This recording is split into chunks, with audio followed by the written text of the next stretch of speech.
Sam, what's your favorite baseball movie? Moneyball. Moneyball? That's my favorite baseball Has to movie. be. Has to be. It's a good movie.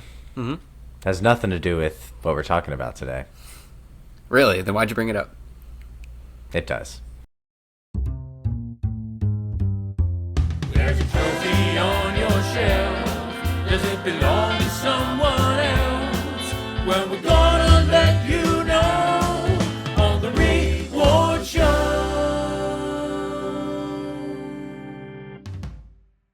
It does. We're doing 2002. It was a short intro. I didn't really come up with an intro, but today we're doing 2002.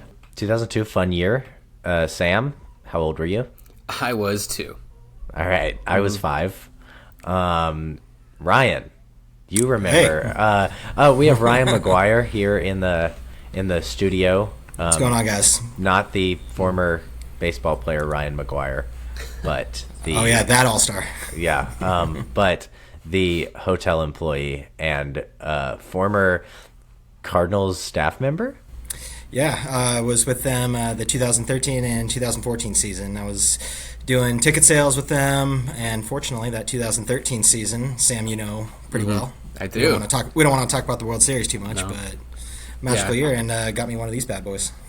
And that is awesome. Man, jealous, first of all. But really convenient that season really just finished right after the NLCS. Nothing else happened after that. And the Cardinals earned themselves a ring and a pennant. It's crazy that they just decided to not have a World Series that year. Can't remember. No, I nothing have happened. no idea. Only thing I remember was, walk-offs off Kershaw and the NLCS. I remember those very vividly, yes. That's all I remember. Yeah. What does obstruction mean? We'll never know. We'll never know. That ended Alan Craig's career, by the way. That really Alan did. Craig was good, man. Alan Craig was sneaky good. Yeah. He was an RBI machine. But Alan Craig wasn't playing in 2002. But what do you remember about 2002, Ryan? Where were you in your life? So I was 12 years old in the 2002 season. I grew up an avid Angels fan. So Angels won the World Series that year, if you didn't know. 2002, again, Angel fan. Got to be a little bit biased. The best year in baseball. I mean, so many things happened, and you did mention Moneyball. I mean, but as a Cardinal fan, Sam, Ozzie, and then you had some sad things happen too. Yeah. Jack, losing Jack, Darryl Kyle. But, Which Sam didn't know about Darryl Kyle until we did an episode about I think like 1997, and we talked about Darryl Kyle being an All-Star, starting the All-Star game that year. So I kind of told. Yeah, I will say Darryl my like 2000s knowledge is pretty, like, I obviously know the 04 and 06 seasons pretty well, because the Cardinals went to the World Series both those years. But I mean, I was 2. I don't remember a ton from this era of baseball.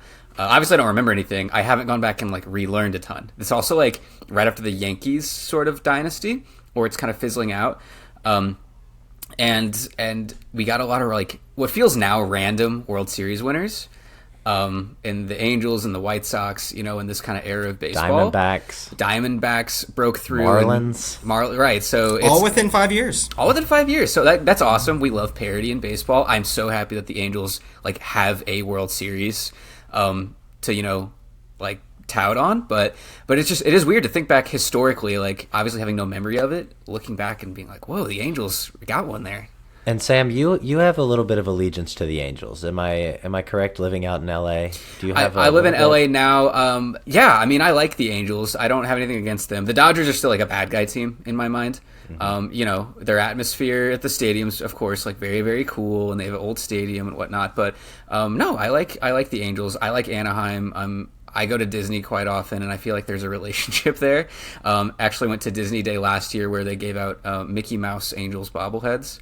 And they're just like much easier of a team to root for. I like when they do well. I want them to do well more often. It's a very family friendly kind of team.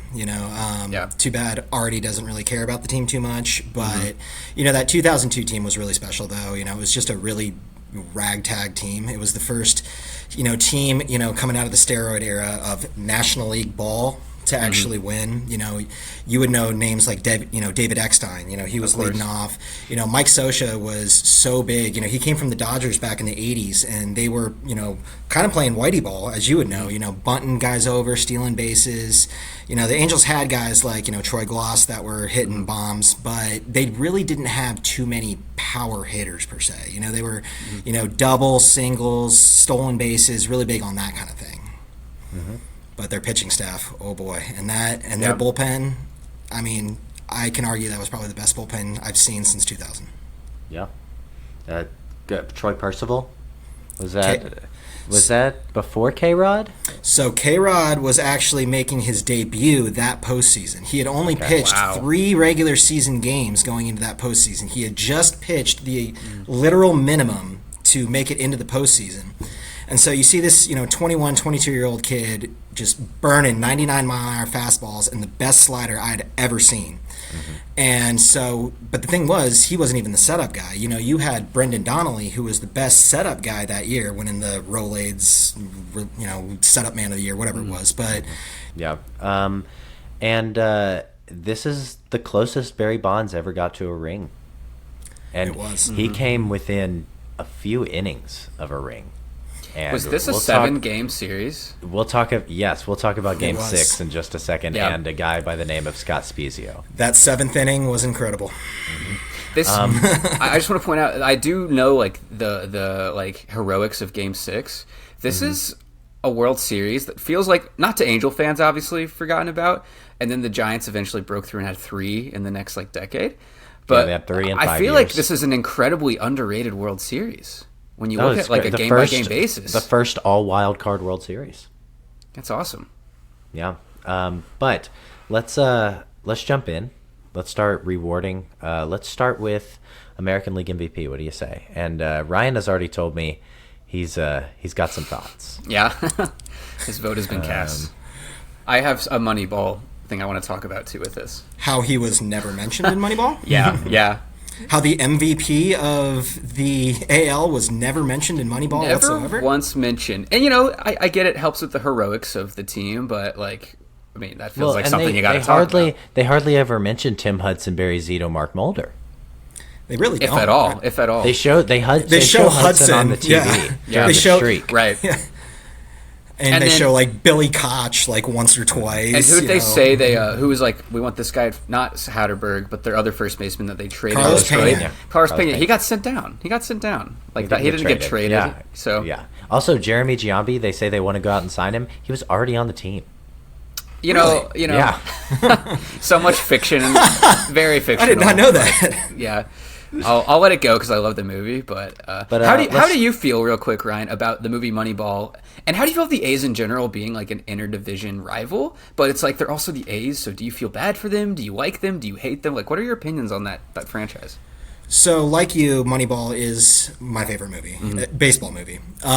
It was awesome. That 20-game streak that they had was great. I would see them all the time in Anaheim. Name the Angel Killer that was on the A's, Eric Chavez. Know Eric that Chavez. name. Maybe the greatest player of the 21st century who was never an All-Star. Yeah. But, the A's were just kind of another ragtag team. I hate saying that word over and over, but, look at their stadium. Right? Their stadium before, Not Sutter Health. Yeah, exactly. It was just never a baseball stadium. The Raiders were playing there, getting tackled on second base and things like that. But they've got a loyal fan base, though. And those guys, it's so weird to see them as a team who is a laughingstock because they have so much history. Yeah. They really do. In the 80s with Canseco and McGuire. And in the 70s with Cavish Hunter and Reggie Jackson. And even back when they were in Kansas City and Philadelphia with Connie Mack. And we talked about him, Sam Cornelius McGillicuddy. There's a name. Yeah. And Al Simmons and Lefty Grove, Jimmy Fox, Eddie Collins. They were the team that wasn't the Yankees. No, but the A's were always just a solid team because they never had the money. They're like I don't want to say the modern day Rays. Let's say the Rays like 5 years ago. They always had the talent. They had the big three. Anytime I'd go to Angel Stadium, am I going to see Zito? Am I going to see Mulder? Am I going to see Huddy? Yeah. They were fun to watch, and they had a lot of underrated players on that team too. They did. But let's take a look. So first thing jumps out, Sam, is that Miguel Tejada, who wins MVP, leads in nothing. Right. No gold on that page, and he's negative defensively. At shortstop, the most important defensive position. Yeah. Other than catcher, maybe. This is So can I interrupt real fast, guys? Yeah. Please Sorry, do. Sam. No, please do. So, Will, I wanted to ask because I don't know the defensive stats all too much. When I was just kind of looking, and I did see that Tejada didn't lead in literally anything, what did he lead in? Nothing. Like- Vibes. Literally nothing. Needles punctured into his ass. A false age? Yeah. Yeah. Cardinals fans know a lot about that. But I don't know what you mean. Who? Albert who? But yeah, I mean, so I don't know if you know about our field, Ryan, but basically it measures how much better or worse you were than the average fielder at your position. So that means that Miguel Tejada was 6% less valuable a defensive shortstop than the average shortstop in the league. Outstanding. Do you know how that's calculated, like mathematically? Like if we were to get into the actual equation of it? It evolved. I'm not sure. It's a Bill James thing. Okay. So all hail Bill James. Sure. But I trust it because I've looked at where certain players are ranked. Yeah. And it makes sense. Like A-Rod's got a 14. Soriano's got a negative 13. Garrett Anderson has a 12. One thing that doesn't make sense is Manny is a positive fielder. But maybe he had a good year. But yeah. Makes sense. Nomar at a 16. Yeah, Nomar was incredible at short. Will, it is funny you said that about Manny because I was looking at Manny and I was like, how in Lord's name is he in positive? Yeah. I don't know. Maybe he figured it out and then just stopped caring. I know why. Because he cut off Johnny Damon. That's why. Have you seen that, Sam? Cut off?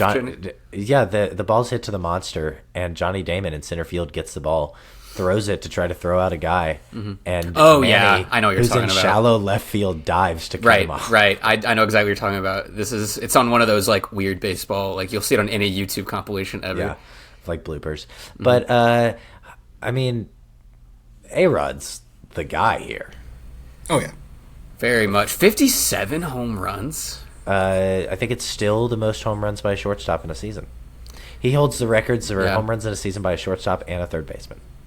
And is this that's a cool stat? A season where he got a little assist, if you know what I mean?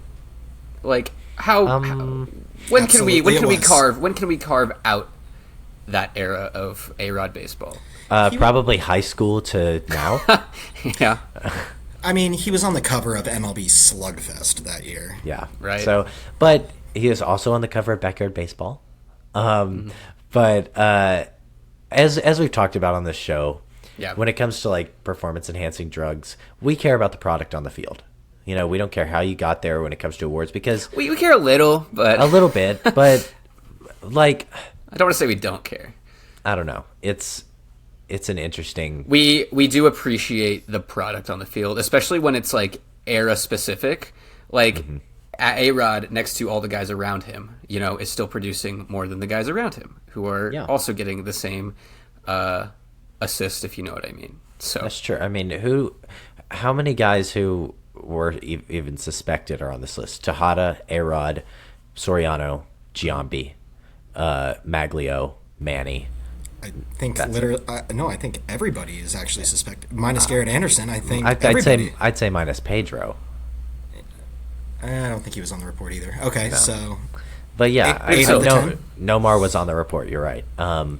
But yeah, so I think it's a level playing field. Yeah, more or less. Everyone's playing with the same toys. Exactly.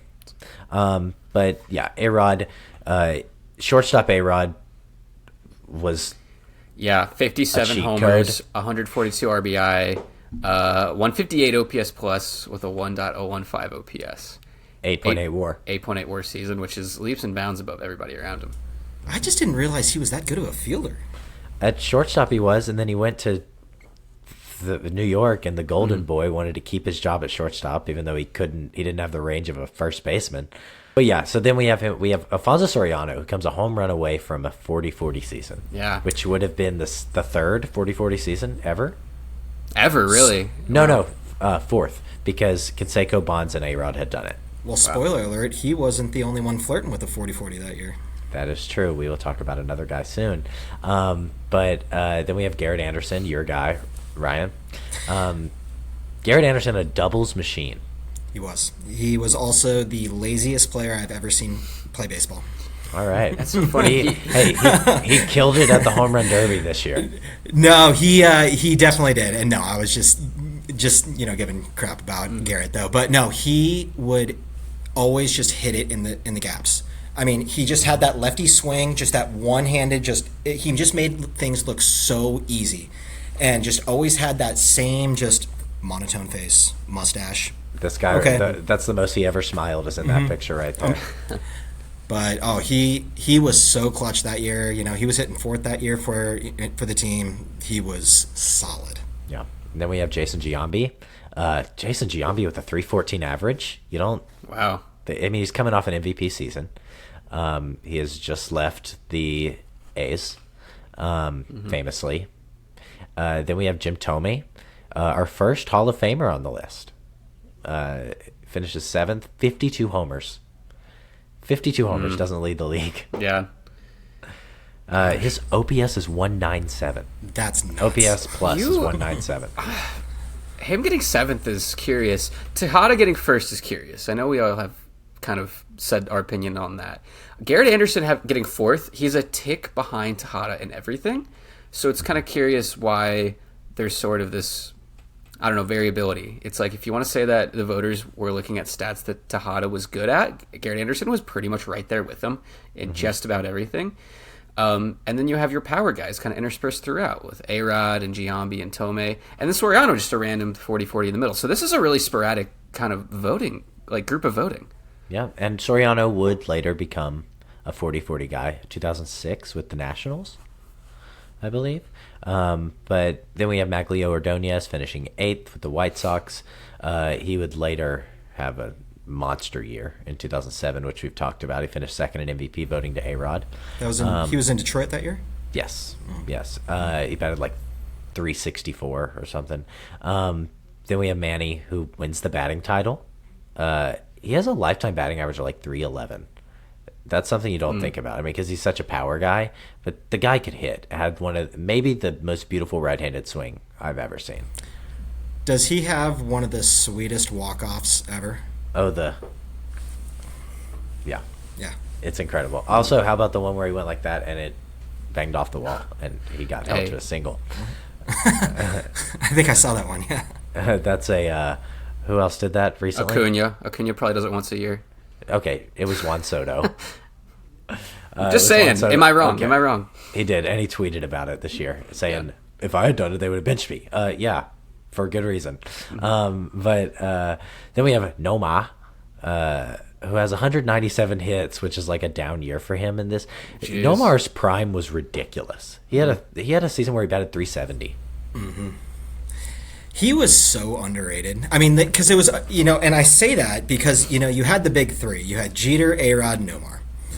But, it was, in my opinion, when I was growing up, it was mainly A-Rod and Jeter. Mm-hmm. Yeah. Nomar's numbers, I mean, he was consistently hitting 200 hits a season. Oh, yeah. He was Jeter before Jeter with better, or at the same time as Jeter, with the better glove. With surprising power. And if he had like 4 more years like that, he'd be a Hall of Famer. But I was just about to look up his stats and compare them to Jeter's because Jeter was just about unanimous. And I'm like, and this guy's not in. I'd love to see like the two compared back to back. Looking up career stuff. Career 44 WAR for Nomar Garciaparra, whereas Jeter is a career 71 WAR. Well, so look at the fall off as soon as he turns 30. Yeah, it's a 2004 season. I mean, he has starting with 1997, his WAR goes 6.6, 7.1, 6.6, 7.4. Injury 2001, he has a half a WAR.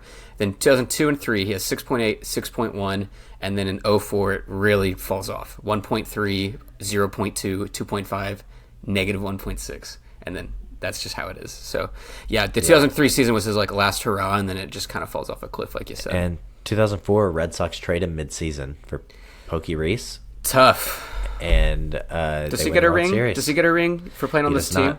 He does not. Is there a games minimum you have to hit? I think you have to be on the playoff roster. Is there a tickets limit you have to hit? Tickets you have to sell? I don't know what you're talking about, Sam. I'm saying, Ryan, how many? You got a ring. Oh, he got. I was like, where are you going with this? Oh, yeah. Tell the story. Tell him the story about Yachty and Ueno. Oh, so this. Oh, how I got it? Yeah. So this is super cool. So I just graduated from Mizzou in 2013, and I got my first job with the Cardinals. And magically we went to the World Series that year. And so we go in and everything, and we find out, hey, we're going to get NLCS rings, and well, of course, we have to pay the taxes on those, and these things are appraised high. Yeah.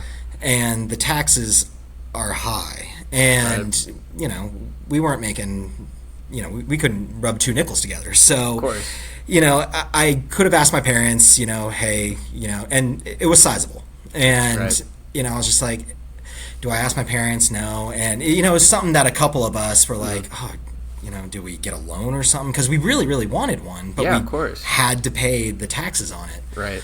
Well, we get a notification that we don't have to worry about that because some of the players on the St. Louis Cardinals team, Yachty included, used their postseason bonus to pay for ours. Wow, that's incredible. So that's cool. So we didn't have to pay for them at all. I mean, and again, it would have been sizable, and that just speaks so well on the St. Louis Cardinals, just how cool that is. I mean, that's my prized possession, and I probably wouldn't have been able to get it had they had not done that. Right? No, that's amazing. That's so cool. I love hearing that. Another point in Yachty's book for your favorite player, Sam. Of course, he's my favorite player of all time. Yeah. All right. Bo, on this list, I think there's three guys that stand out. I don't know if I'm including Pedro. Pedro had an incredible year, but I think the three guys I'm looking at are A-Rod, Soriano, and Tomei. I was going to agree with those three. I was looking at Tomei. I almost wanted to even vote for him, but I think it's A-Rod. Yeah. So, Will, why are you giving Tomei over Giambi? I was torn between them. Tomei's OPS plus is 197 against Giambi's 172. He just had a better hitting year. Giambi got more at bats because he didn't walk as much as Tomei. Tomei has a higher WAR, but Giambi is the better fielder. So it's pretty much a toss up between them for me. For me, I go A-Rod, Soriano, Tomei. Yeah. I'm going A-Rod. I mean, I think A-Rod's the answer. Yeah, 57 home runs is insane. That gives him 4 MVPs. Which gives him 4? In sole possession of the second most all time. Well, we might take some others away. You never know. You never know. I think we're going to give him another one, though. I had a moment for 1996. I had a moment, Ryan, a few episodes ago that may or may not be out yet, where I was like, I kind of forgot that what we're doing is fake and just lives kind of within the confines of this recording. And I was like, wait a second, that guy still has that award. And I got really mad. He was like, wait, what did you say? It was someone. It was a Cub. Really funny. It was a Cub. Oh, yeah, you were like, Hank Sauer still has an MVP.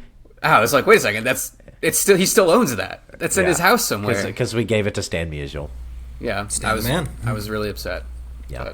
But all that being said, the 2002 American League MVP reward goes to Alex Rodriguez of the Texas Rangers, who were god-awful. He was all they had. They were terrible. That season, you got to give it to him. They didn't have any money to pay anybody else. No. But one team didn't have any money, and they went to the division series. It's because their guys got on base, Will. Oh, is that a thing that people say? Why do you like him? Because he gets on base. Eckerton? Yeah. Eckerton. I like Eckerton. You don't even know who Eckerton is. Yeah. But let's move on to it's kind of a spoiler alert because I only put one pitcher on here. I wonder who the MVP... Well, I mean, we never know with these dumbass But voters. I'm going to tell you right now, Sam, Pedro did not win the Cy Young Award. See, that's what I'm talking about. They never... This is crazy, dude. It's because we had more wins. I cannot believe it's the year 2002 and that still was It's still the thing. happening. Still was the thing.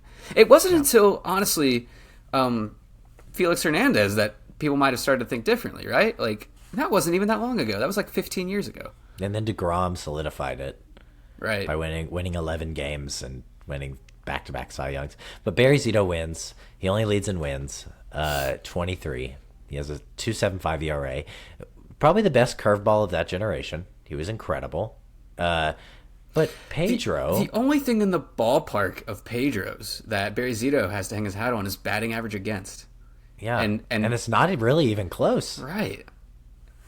Pedro is a sub 2. Rip through his stats, Will. 20-4, a 2.26 ERA, which leads the league, 239 strikeouts, which lead the league, a .923 WHIP, which leads the league, 2 complete games, no shutouts, 199.1 innings, a 198 batting average against, which leads the league, 10.8 strikeouts per 9, which leads the league, and a 6.5 WAR. Gosh, man. Ridiculous. Just another Oakland A to win an award that they didn't deserve. I was gonna say, did Oakland... Were people drinking the Moneyball Kool-Aid already? I think they So were. I've got a conspiracy. Yeah. So funny how Billy Beane stayed in Oakland. You know, Boston wanted him and everything. Mm-hmm. Did the MLB say like, "Hey, we'll give you a Cy Young and an MVP if kind of as an incentive for you to stay"? I know it sounds crazy, but did Miguel Tejada deserve it? No. Did Barry Zito deserve it? No. Was that really crazy that Billy Beane turned down the biggest contract in professional sports? Interesting. I know it's crazy, and wasn't done. I should have like aluminum coming out of my head right now, but it's just weird. You that, look like Joaquin Phoenix in Signs right now. It's just weird that Tejada and Zito both win it, and That you is look at interesting. Pedro's numbers. Yeah. But other guys we have on here, third place is Derek Lowe, Pedro's teammate, it's his first year as a full-time starter. He pitches a no-hitter this year, early in the season. He was a closer, so he had a 40 save season, and then he has a 20-win season. He's one of the only players to ever do that. His numbers, except for strikeouts, and then on better Ks than per Barry 9 Zito. are better than Barry Zero, or at least equal. Better than Barry Zito, actually. 2.58 ERA, 127 strikeouts, a 9.74 WHIP, 2.11 batting average against. He has a shutout. Look, he relied on his 7.2 WAR. defense and ended up with better numbers. He was a sinker baller. He had the greatest sinker of all time, probably. And what He's do a I ground ball pitcher of all time? Oh yeah, Really? Whoa! it's up there. It's up there with Brandon Webb. I was just gonna say Brandon Webb, It's up there. Brandon. and he also It might be Braves bias, but because he spent some time with the Braves. But then we have Jared Washburn, who this guy ace of the staff. he wasn't the technical number one, but This was pre-Weaver. This was pre-Weaver. And, yeah. Ramon Ortiz was technically the number one pitcher. All right. Take that for what it's worth. That sounds like the Cardinals rolling out Miles Michaelis as the one for 3 years before Sonny Gray. But then those are the only guys that get votes. Really? Huh. Yeah, that's it. Halliday didn't get a vote. Halliday didn't get a single vote. And look Really? at his numbers. He leads His in numbers were WAR better than and Washburn. innings. Yeah. And Zito's, in my opinion. I mean, close to it. He has an argument for second. Yeah. That is just so crazy. There are 3 guys from the A's. I mean, that is so nuts to have 3 guys top 10 in Cy Young. But I am a strong supporter of the idea that three-headed monster is overrated. There was not one year where more than one of them was elite. Hudson was always a B plus pitcher. He got better when he went to the Braves. Yeah. Mark Mulder had one great year and then was pretty good. Zito crashed when he went to San Francisco. Yeah. But we have Tim Hudson. So we have Roy Halladay. We have Tim Hudson. Tim Hudson has a 2.98 ERA. Then we have Jamie Moyer, Jamie Moyer in 2002 is 39 years old. I was going to say, I don't have him as a Mariner. 52. He retired 10 years later. Really? He played until he's 49. What is, like, when you think of him, what team do you associate with him? Mariners. Really? Okay. I don't That was what. Do you have him as a Philly? I don't know what I think I might have him as a Philly. I don't know. Yeah, he was mostly a Mariner. Okay. 90s and 2000s. Then we have Mark Mulder, who you guys are familiar with, Cardinal later in his career. Mm-hmm. Then Hall of Famer Mike Messina, 4.05 ERA, but he has 182 strikeouts, 2.53 batting average against, pitches a lot of innings. And then Joel Pinheiro. You remember that name, Ryan?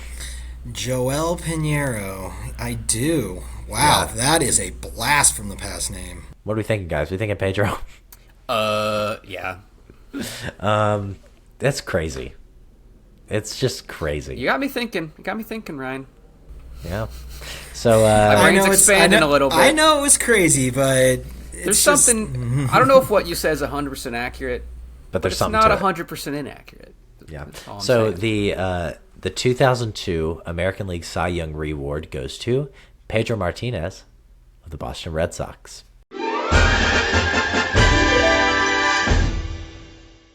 Let's move on to American League Rookie of the Year. Ryan, this one's always fun because we're always like, how many of these names are we going to know? How many of these guys became something? this was a fun one. Yeah.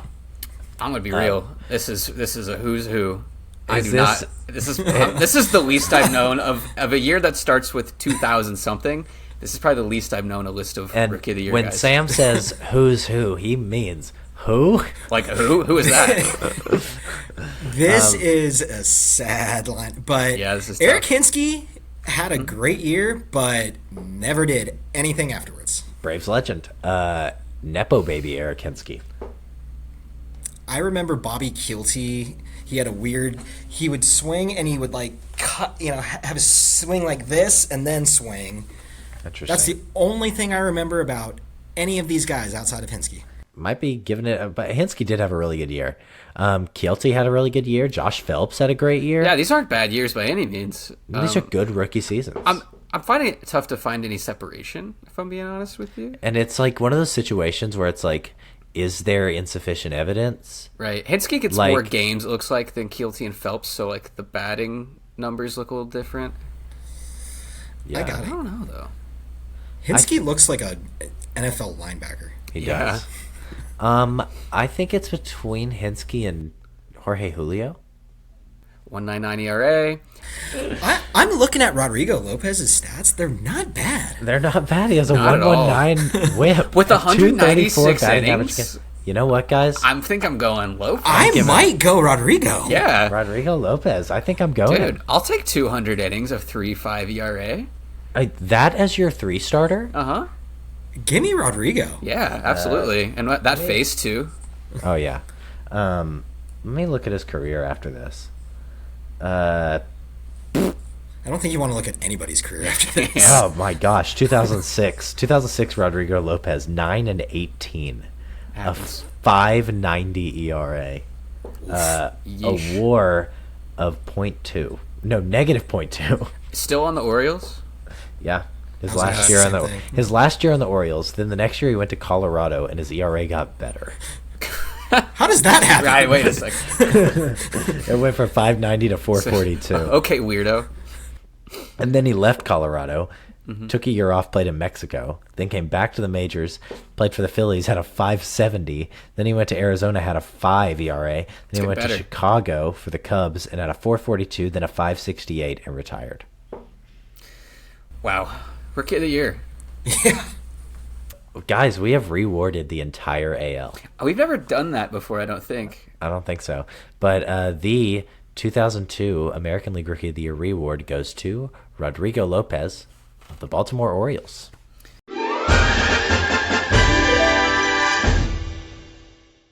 Award winner. Yeah. We're going to stay with a rookie, with the rookie theme, and go to National League Rookie of the Year. Whew. This is even Who's weirder. who? This is Now even this is weirder. good. I mean, look at these seasons, though. Okay, why did the guy who won have the worst of these 5 seasons? Of the 3 pitchers, Jason Jennings Colorado. is the winner. Colorado. He has a 4.5 ERA with 127 Ks and a 1.4 WHIP. That's kind of stinky. It's because he went 16-8. Right? Like, what are we doing there? I mean, were the Rockies good in 2002? I don't know. Probably not. I'm looking. Wait, Todd Helton and Larry Walker, so they should have. it shouldn't have been terrible. I just watched a Brandon. 73-89. I watched a Brandon Perna video recently about the Colorado Rockies just in general. If you haven't watched it yet, it's very good. It's just like a video essay just kind of on the history of the Rockies and why they're so terrible. I want to say that they have had, I think, 3 seasons in their history where they've played 500 ball or better. Yeah. It was like something And one of those stupid like seasons that. Was the World they Series. went to the World Series. Yeah, just 3. we've just talked about 3. that. That's insane. This was their lineup that year. Catcher Gary Bennett. First base Todd Helton. Second base Brent Butler. Not Brett Butler. Brent. Shortstop Juan Uribe. Okay. Can I guess third? Yes. Was it Vinny Castilla? It was not. This was Vinny Castilla was a Brave at this point. Everyone became a Brave Todd at some point. Zeal. And your outfielders were Todd Hollinsworth, Juan Pierre, Larry Walker. I'll be honest, that's a very tough lineup except for 2 guys. I guess Uribe, if you want to say that too, but So, Ryan, Sam sees the world through a scope of a Cardinals fan. So we did an episode where we talked about, I think it was 1997, and we looked at Larry Walker's famous 1997 season. Yep. And Sam was like, wow, Larry Walker, 30 steals for a chunky first baseman. I was not alive in 97. So Sam, Yeah. you haven't even seen the play when he was in right, and he thought it gave was the 3 ball to the outs, and he gave it to a kid. Oh, that's him. That's incredible. They He had took the it from him. long hair too. Yeah. Bro was a 5-tool player if there ever was one. Really? Larry Walker. I'm just Oh my goodness! thick guy, Larry Walker. Oh, he was incredible. Will said it. He was 5-tool. I mean, and I'm just doing this just off my head. He was hitting 340, 45 homers, 130 ribbies. How close am I, Will? Let me highlight his prime. Yeah. So from his last year in let's do his Colorado. Forget years. he's a Montreal. Well, look. Okay. His Colorado years. I've also haven't seen a ton of tape of this guy. It's a lot of pictures, and in those So- pictures, you look at him and you're like, "That's a first baseman, right?" He did Am have I wrong a there? round face with a goatee. It's also he and Big Mac looked really similar. I So- would say with the goatee, but Yeah. I know I'm incorrect. here, Larry but- Walker from 1995 to 2002. These are his age 28 through 35 seasons. So basically the same stretch that we looked at Yachty. His batting average in that stretch was 341. Wow, And he averaged. wow, Ryan's a ball knower here. Ryan is. I got it. And he averaged 196 hits per season, 39 homers, Averaged said 40. 196. and 123 RBIs. Wow. And 19 stolen bases. Uh-huh. And an R field in that stretch of an average R field of 7 per season. 7 Gold pretty Gloves, 3 batting titles. Jeez, I gotta do my homework. I gotta watch some Larry Walker tape. Larry Walker, the fact that it took him so long to get the Hall of Fame, I Yeah. don't understand. All right. Who are we looking at here? We got Jason Jennings, who is 4.52. We have Brad Wilkerson, who I almost got on the pod. I was in contact with his wife. Yeah, because That's cool. Him and my mom are from the same town in Kentucky. But 20 homers, 59 RBI, 92 runs, but a negative 12 R field in center field. Yikes! Center field, left field, first base. They were trying to find a place for him. Yeah, and then Austin Kearns for the Reds, 315 average, 13 homers, 56 RBI, a 134 OPS plus, 12 R field. He was as good defensively as Brad Wilkerson was bad. Yeah. A 4.1 WAR. It shows through that. Then we have Damian Moss, starting pitcher for the Braves. He was like, they were like, I remember because they're like the three-headed monster, the Braves three-headed monster. They're on their way out. Smoltz is in the bullpen now. Damian Moss is the savior. You've had a lot of saviors in Yeah. in history of your organization. Well, Yeah. Was that the first year that Smoltz went to the bullpen? Yes. And it was also Chipper's first year in left. I don't remember Damian Moss at all. Me neither. I mean, I look back at articles, though, and I'm like, they were talking about him like he's the next guy. Wow. I just do not remember that name at all. how quick Yeah. we are to crown. Yeah. And then tied for 7th is the most notable name on this list, Mark Pryor, who is now the pitching coach for the Dodgers, and famously had his career ruined by the Cubs pitching coach not knowing that pitching counts are there for a reason, and you can't make a guy throw 130 pitches every start. Was Pryor doomed from the beginning? I mean, he seemed like he was going on the DL even before he was doing full seasons. He's kind of like Spencer Strider, man. He was just throwing so hard, and his arm couldn't take it. Just that was the what could have been with Kerry Wood and Mark Pryor. I mean, Yeah. yeah. But who are we looking at? I got Kearns. I was going to say Kearns as well. I was between yeah. Kearns and Moss. I was between Kearns and Pryor. But yeah, I like think I'm going with Kearns. Yeah. And 907 OPS is sexy. Yeah. And a 4.52 ERA is not. No. Not at all. But yeah, so the guys, we are changing history. I love it. Let's it. go. 4 for 4. These are the best episodes. Right? Like, it's not fun when you're... Like, I think we've gone 6 for 6 not changing a thing. Yeah. This is way more fun. But the 2002 National League Rookie of the Year reward goes to Austin Kearns of the Cincinnati Reds.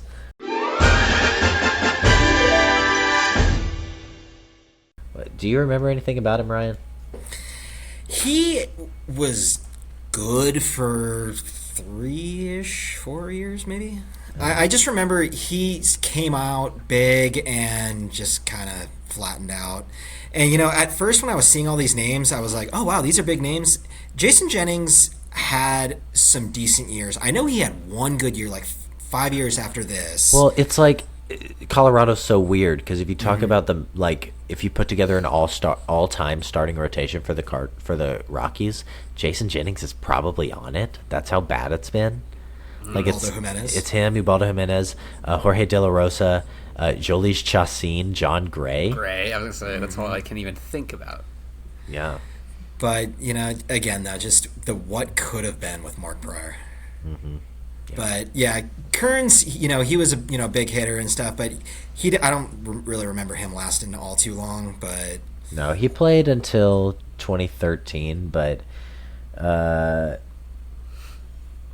by 2008, he was a bench guy. Yeah. But 2007, he bats 266, 16 homers, 74 RBIs with Washington. I remember Wilkerson was a quality, Yeah, he was good. you know, guy throughout his career. Yeah, he was really good. But let's move on. Sam, I think our rewarding streak is about to come to an end. Oh, no. Oh, well, yeah. National League Cy Young. Ooh, that's tough. Yeah. I mean, All that Give me goals. Bartolo. I was like, show me some love for Expos Bartolo, but Second half of the season, Bartolo. Mid-season acquisition. God, 1-2, both Diamondbacks. Yeah. right? Oh my lord. Does Randy have this? Like, okay, he leads in every category: wins, He ERA, wins the Triple Crown. strikeouts, complete games with 8. That's crazy. 260 innings. He leads in batting average against, Ks per 9, and WAR. The only thing two things he doesn't lead in are shutouts, where he's 1 behind the lead. AJ Burnett is 5, he has 4, and WHIP he has a 1.03, where then I think that is second. No, Eric Gagne is a relief pitcher. Amongst qualified starters, I think he's second. Odalis Perez. Okay, yeah, so he's third. So he's first in everything, second in the other, like one other category, and third in another category. I mean, it's This is one of the domination. greatest. It's probably his best season of his career, and it's crazy because he's 38. Yeah. And I think he had 200 strikeouts by the All-Star break. Oh yeah, he was insane. 200 by the All-Star break? Yeah. Yeah. So his first half, he had a 2.47 ERA. Second half, he had a 2.15. 3 and 4 are Smoltz and Gagne, two closers. This is Smoltz's closer year. Yeah, 55 interesting. saves. He was coming off Tommy John, and they were like, "We're gonna put you in the bullpen." Feels like cheating a little bit. Like a little bit, right? What? Putting Smoltz in the bullpen? Yeah. Of course. So why are we putting Smoltz over, not us, but why do the writers have Smoltz over Gagne? Because he's John Smoltz. Just the name? Yeah, everything's worse And, except and he his was 3 more and saves. he was coming back from Tommy John, and they were like, "Yay!" And he was bringing it at like 98, if I remember. Like, Oh yeah, he you came know, back, and he was never pitching that before Tommy John. Yeah, because when he was, as a starter, he was, if my memory serves me correctly, like 94 or Yeah, so. he was a strikeout guy, but yeah. But he was bringing it 98, 99. Yeah, but because he was Out of the throwing bullpen. 15 pitches a game, so he could throw as hard as he could. But yeah, we have him. We have Eric Gagne, who has a 1.97 ERA and 8.62 WHIP out of the bullpen. His batting average against is 1.89, 12.5 Ks per nine, 52 saves. I believe 4 blown saves, but second half of the season, no blown saves, and he carried that into the next year. Okay, so yeah, I should have saw that. That's when it started. Yeah, it started in Okay. 2002, ended in 2003. He wins Cy Young in 2003. That's which right. we've talked Okay. about in a previous episode. And I think we kept it. We I kept believe so. him as Cy Young. Yeah. But then we have Roy Oswalt in his second year in the league. A great season. Great season, 3.01 ERA, 19 wins, 208 strikeouts. And then Bartolo, we've talked about. He was a midseason acquisition. The Expos acquired him from the Cleveland Indians, and he was better in the first half. But second half, Yeah. he gets Cy Young votes. You know what sucks? Guys that get traded from one league to the other are like pretty much ineligible for anything. Yeah. Unless, which is like that CeCe feels Sabathia. unfair. We've Remember talked CeCe about it. Sabathia? Yeah. We 2007? 8? He led both leagues in complete games. Yeah. Wow. Dang. But then we have AJ Burnett. AJ Burnett was so solid throughout his entire career. Did he pitch a no-hitter? I feel like he did. I'm not sure. But those five shutouts are They're big. that's a lot. And then we have that guy. Who's he? Who's that guy? Oh, it's pretty crazy that he threw a lot of Maddoxes in his career, considering his name's Greg Maddox. That's crazy that happened. You know what's even crazier? I think we've made this joke like 3 different times on the pod. You know what's even crazier, Sam? That Yeah. Lou Gehrig happened to die of Lou Gehrig's disease. I think it's really crazy What a that coincidence. David Lynch made a lot of Lynchian films, considering All right. his name. Anyway, I'm not even gonna ask. but Greg Maddox, yeah, 2.62 ERA. This is like the last year of his dominance. Those strikeouts seem low for him. Yeah, even for him. Yeah, 5.3 strikeouts per 9. He was 2002 at that point. He was his four-seam fastball was topping out at like 86. So What are the 3 words you say about Greg Maddox? I'll give you a hint. It's the same word. location. That's right. He's just like real estate, But the professor got it done. We've talked about one of his seasons. His 4 or 5 year prime maybe unmatched in the mid 90s. Then we have Odalis Perez, who was a Brave the year before this, and then went to the Dodgers and was great. 15-10, 3 ERA, .990 WHIP, 2.26 batting average against, and then Randy Wolf. Randy Wolf, you don't hear about him a lot, but he was solid. His brother was a home plate umpire. Was he? Yeah. That seems unfair. Feels like a conflict of interest. And I don't know if the MLB actually had some kind of thing, but Randy Wolf's brother was an active home plate umpire while Randy Wolf was pitching. In a game? In the same game? I don't know gonna that. say, that feels but crazy, I know in the same year though. crazy. I feel like you'd have to be like, okay, he's a Phillies pitcher. We have to put him in like AL West games or something. Like, Yeah, he's strictly Mariners. you're right. Yeah. He's like, he gets the report. He's like, damn, Seattle again. What is going on? Right. But it's pretty easy. Yeah, this is the big unit. Like, Yeah. Incredible. The 2002 National League Cy Young Reward stays with Randy Johnson.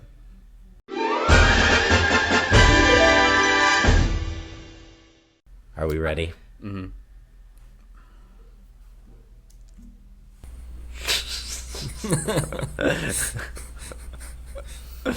All right. I Pujols think didn't even get a Pujols vote. might have a No, Pujols didn't even get a vote that year. Bonds was unanimous. My lord. Yeah. See, this is okay. This is a collection of names I like. Look at this list, man. I mean, these guys. Are you familiar with all these guys? Maybe except for Sean Green. I think Sam? these 10 guys could fight one gorilla. Yes. I trust myself. If I had to be protected by these 10 guys against one gorilla, I like my chances. Is all I'm saying. What three guys are we putting front and center? Is it Barry Bonds? Randy Johnson, and Sammy Sosa? No, Vlad Guerrero. I would say come Vlad on. and maybe yeah. even Berkman. Like he's a Larry big Walker? boy. There's. I think as long as you include Hey, Bonds, like there's hey, not you a know bad. what? You know who I'm putting front and center? Jeff Kent. You don't He fought Barry Bonds. You don't mess with Jeff Kent. Yeah. He fought the guy right above him. Didn't Kent win MVP? It was like Barry Bonds won 3 in a row, and 2000. then Kent won one. Yeah. Yeah. No, his came before Bonds 4 in a row. Oh, okay. Yeah, so the Giants had 5 in a row. Yeah. We can. This is a quick discussion. This is a Yeah. great collection You of know, names, but wow. But Vladdy was one home run away from 40-40. yeah, just like dang, Soriano. dang. Just like, and, you know, Soriano was a stolen base away, I think. No, he was a homer away. Oh, he was? Okay. Is Vladdy in his Hall of Fame plaque wearing an Angels hat? It's got to be Expos, doesn't it? No, Angels. Really? I think He of won him an as an MVP with the angel. Angels. And He it won might- an MVP with the Angels. I think of him as an Spent angel. Most of he had his best years with Montreal. I still go Angels. All right. What's What's yeah, what's his son gonna wear? Cardinals? Who knows? I don't know. Yankees. But hey, how about Sean Green? He had a 4 home run game. Sean that Green season. We're gonna talk about that in a second. Sean Green representing himself well on this list of guys. What an honor. But yeah, really good. Chipper has a great year. This is like par for the course for Chipper in the early 2000s. I feel like he and Freddie had a really similar career trajectory where it's like you're going to get MVP 8 to 11 like every year. Yeah, and win Just one. hang out right there. Yeah. I think, you know, we all know who's number 1. Who's number 2? Because I don't think it's Pujols. No, I think it's either Vlad or Randy Johnson. I think I might go Vlad too. That's insane. And that's my But guy. Randy was incredible. That's in any other season, like a lot of seasons, that's MVP. Yeah, and he got 7th here. Like you would expect to see a top 3 MVP when you are that dominant in Cy Young, but like the hitters were just going nutshot this season. Sammy, quick shout out to Sammy Sosa, who leads in with 49 homers, 122 runs. Barry Bonds in his career only led the league in homers twice. That's a stat. Yeah. Also, Really? Sammy Sosa had two. No, Sammy Sosa had. I've told this to Sam. Had 360 home run seasons. He didn't lead the league in any of them. Yeah. The chairs over there. I'm still Sam. blown away about that Barry Bonds stat. Yeah. Let me see. I think it was 98 and 2001. Barry Bonds, because McGuire, Sosa. That was 99. Yeah. So Bonds leads with 46 and 93. And then he has 73 in 2001 and doesn't lead the league in any other years. Wow. I always remember he had his daughter. She was like, "Pitch to my daddy." He had that little sign. it's like- I always nah. remember seeing that. Well, Greg Maddux has always said, so they ask him, they're like, who is the toughest batter you ever faced? And he says Tony Gwynn. And they always say, why not Bonds? He said, Bonds was the easiest guy to pitch to. And they're like, how so? He goes, you just don't pitch to him. Right. Because like Tony Gwynn, you could game plan for. Barry Bonds was so Yeah, undefeated you don't at the you don't have sport to game of- plan it for him. You just You just don't lose. pitch to him. You just lose. Yeah. And by letting him on first base, you're probably winning. Right. What's a slug this year? I'm going to look this up. What was it, 2002? I got it. 2002, his slug is 799. So he's basically getting to first base in every at-bat almost. Is Bonds the only guy to ever be intentionally walked with the bases loaded? Corey Seager. Mike Trout. 2 years ago. Mike Trout, your guy. Yeah. What's happened to him? Did he get? Oh, he probably went on the IL on the way to first. We had Fair. so much. Fair's fair. I have so much hope for him every single year. Yeah. Barry Bonds, 11.7 WAR. The 2002 National League MVP reward stays with Barry Bonds of the San Francisco Giants.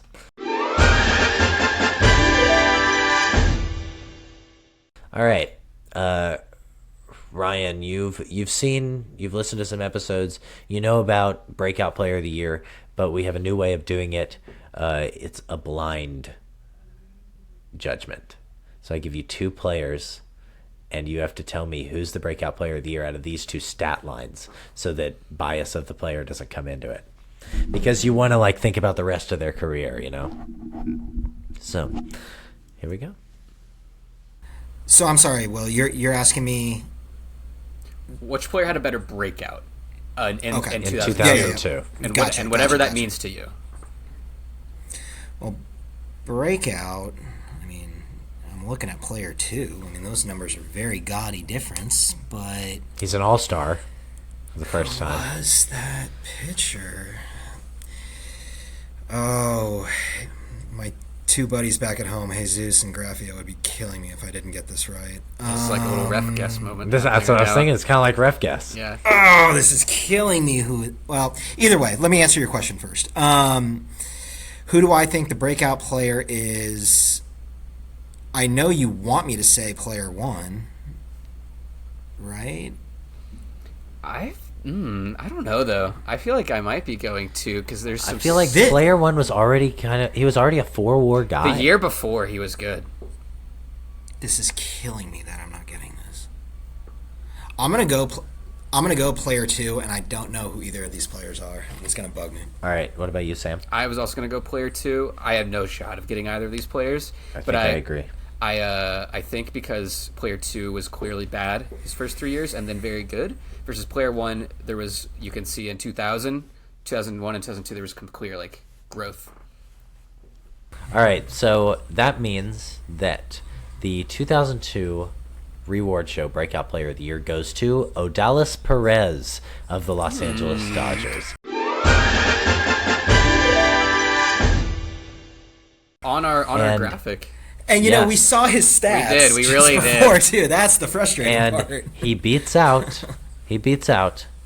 Elmer DeCins of the Cincinnati Reds. Good name. Don't know who that is. I remember that name. It's weird. Elmer DeCins know, was really good in 2001. He just got some bad luck with runners on base, it looks like. Let's go to Moment of the Year. All right. May 2nd, Mike Cameron and Brett Boone become the first teammates to hit back-to-back home runs twice in the same inning, and Cameron goes on to hit 4 home runs in the game. Now, we don't have the video of Brett Boone, but we do have Cameron's 4 home runs. May 23rd, Sean Green hits 4 home runs in a game and sets a big league record with 19 total bases. Jeez. Here's June 22nd. I had to put it on here because it was such a big event. This one's tough. Cardinals pitcher Darryl Kyle dies suddenly in his hotel room in downtown Chicago at age 33. August 9th, Barry Bonds hits the 600th home run of his career. Then there's this. A 19-game winning streak on the line here for the A's. The front runners in the American League West right now 3 up on the Angels. Swung on, fly ball, deep right field. They've done it again.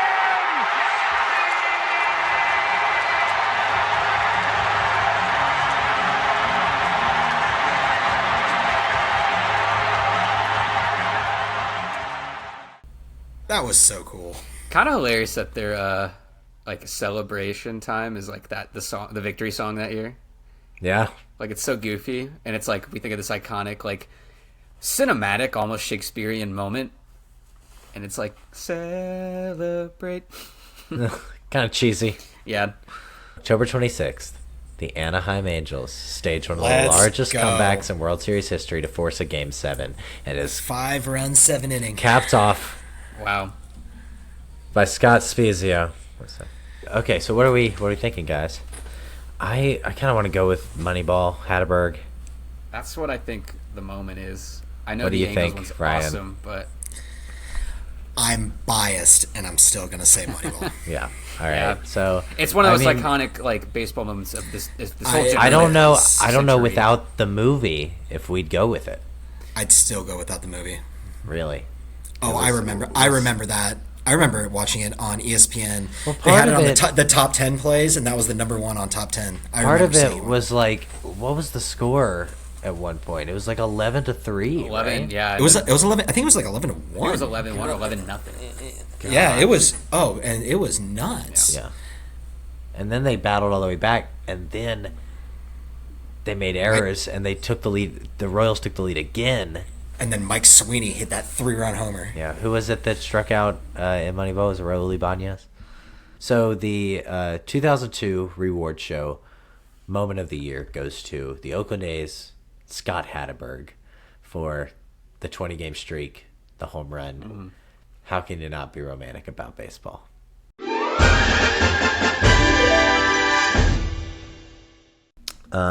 So this is your All MLB team. Your starting pitchers are Roy Halladay, Randy Johnson, Derek Lowe, Pedro Martinez, and Kurt Schilling. Your closer is Eric Gagne. Catcher is Ivan Rodriguez. First baseman is Jim Tomei. Second baseman, Alfonso Soriano. Third baseman, Scott Rowland. Shortstop, Alex Rodriguez. Outfielders, Barry Bonds, Vladimir Guerrero Sr., and Manny Ramirez. And your closer, or your DH, is Ellis Burks. Sam has resorted to miming with bobbleheads.